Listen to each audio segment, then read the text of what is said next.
Good morning mga kahiwa.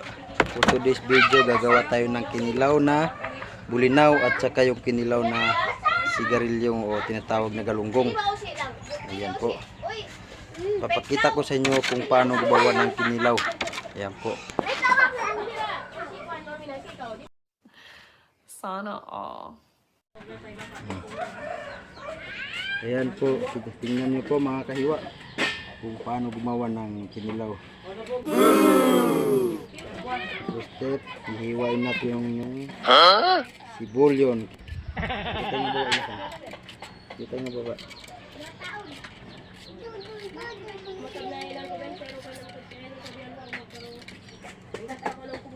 Hihiwain natin mga kahiwa yung sibulyon. Dito ko bawa. Saan di ba bawa lang po eh. Sabi niya, amoy yung nangyari niya na.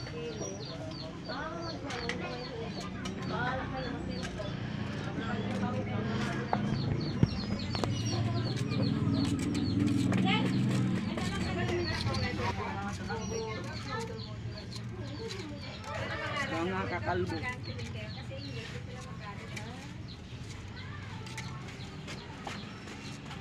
Tapos hiwain naman natin yung ginger o luya. Gago! Oh my God! Yari di ko.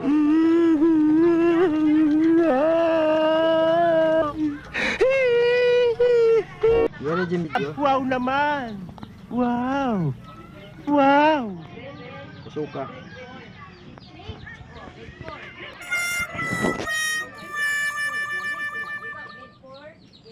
Kampung. Ayaw na ako pagka. Ayaw. Lalagyan natin ng luya para mawala po yung lansa niya po mga kahiwa. Sana all.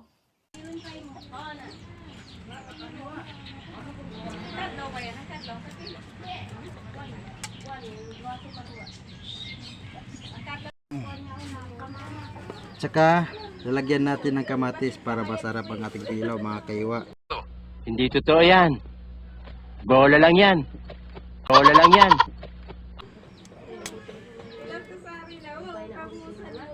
Yan po mga kahiwa, lalagyan po natin ng kamatis. Sa iba hindi nilalagyan ng kamatis, pero sa akin nilalagyan ko ng kamatis. Yan po, kanya-kanyang diskarte po mga kahiwa sa paggawa ng kinilaw. Ayan po mga kahiwa. Depende po sa inyo kung lalagyan nyo ng kamatis mga kahiwa. Ayan po, pero para sa akin nilalagyan ko ng kamatis dahil masarap. Gago! At saka isusunod naman natin yung mangga. Mangga po mga kahiwa, tingnan niyo po mga kahiwa. Ito po yung mangga. Mangga apple po ito mga kahiwa.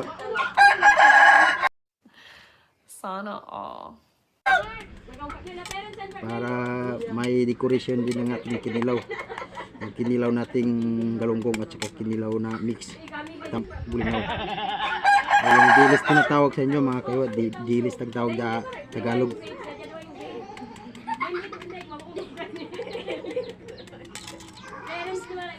O mga kahiwa.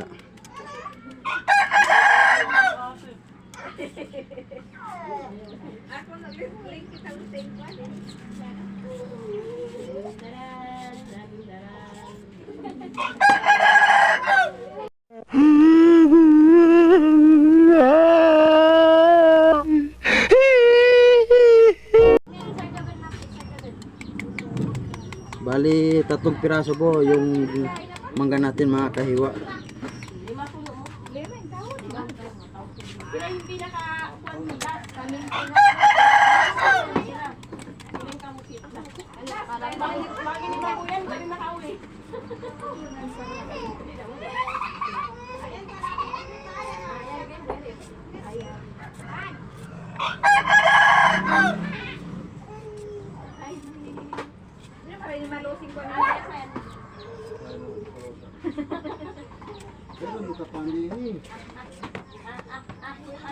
Ay, ito yung A few moments later. Yan po mga kayo, tapos na po iniwan natin yung mangga. At isunod na naman natin yung suka o dato puti. Tawag dito mga kayo. Dahil wala tayong super yol vinegar, ito muna yung gamit natin. Dato puti. Ayan po mga kayo, dato puti. Gago! Tiplan po natin yan mga kayo. Hindi totoo yan. Bola lang yan.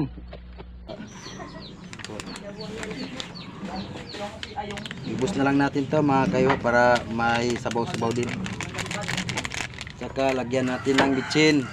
Bitchin po mga kahiwa or Ajinomoto. Ayan po mga kahiwa. Ayan. Bitchin po, bitchin. Bitchin po tawag dito sa amin.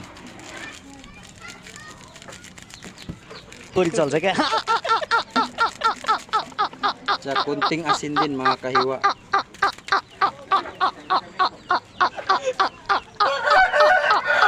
Kunting asin din mga kahiwa.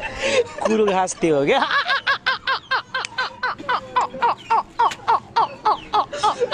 Mix po natin mga kahiwa. Mix po natin.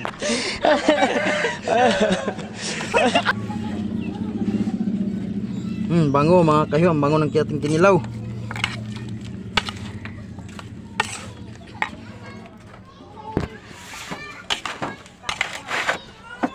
Tsaka ilagyan natin ng sili mga kahiwa para the best ang ating kinilaw. Alam niyo naman yung mga Islam mahilig sa mga maangang.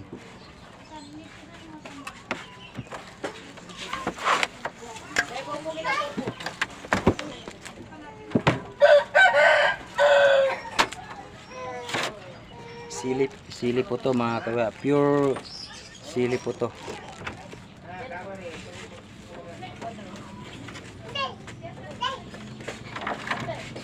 Alisin lang natin yung pinakadulong sili. Ito lang po yung kukunin natin. Bali maglalagay po tayo ng 15 piraso.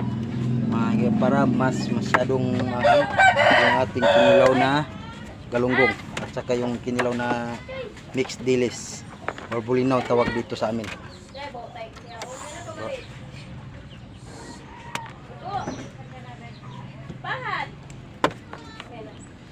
Sa mga followers ko, maraming salamat po sa mga pagtutok sa aking video at sa mga walang sawang sumusuporta sa akin.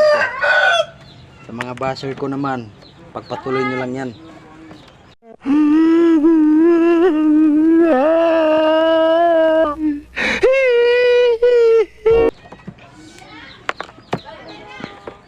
A few moments later. A few moments later. Ayan po mga kayo, finish product na po ang ating kinilaw na galunggong mix dilis or bulinaw tawag dito. Ayan po. Tapos na po.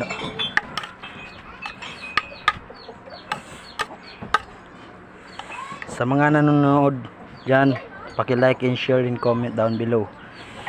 Maraming salamat po. Thank you. Goodbye.